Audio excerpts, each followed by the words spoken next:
بسم اللہ الرحمن الرحیم۔ شروع اللہ کے نام سے جو بہت مہربان نہایت رحم والا ہے۔ سورہ توبہ آیت نمبر 111 اور 112 میں اللہ تعالیٰ فرماتے ہیں، بلا شبہ اللہ تعالیٰ نے مسلمانوں سے ان کی جانوں کو اور ان کے مالوں کو اس بات کی عوض خرید لیا ہے کہ انہیں جنت ملے گی۔ یہ وہ لوگ ہیں جو اللہ کی راہ میں لڑتے ہیں، مارتے ہیں اور مار دیے جاتے ہیں، اور یہ سچا وعدہ کیا گیا ہے تورات میں اور انجیل میں اور قرآن مجید میں۔ اور اللہ تعالیٰ سے زیادہ اپنے عہد کو کون ہے جو پورا کرنے والا ہے؟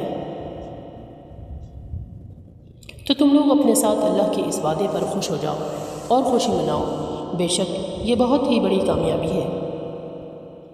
اور یہ وہ لوگ ہیں جو توبہ کرنے والے ہیں، عبادت کرنے والے پرہیزگاروں میں سے ہیں، اور اللہ کی حمد و ثنا کرنے والے ہیں۔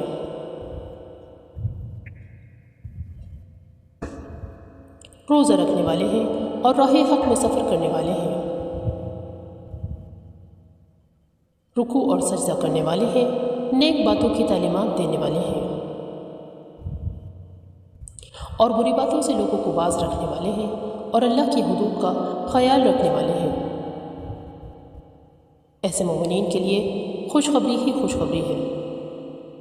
اللہ تعالیٰ سے دعا ہے کہ اللہ ہم سب کو نیک اعمال کرنے کی توفیق عطا فرمائے اور جنت الفردوس میں اعلیٰ مقام عطا فرمائے۔ آمین ثم آمین یا رب العالمین۔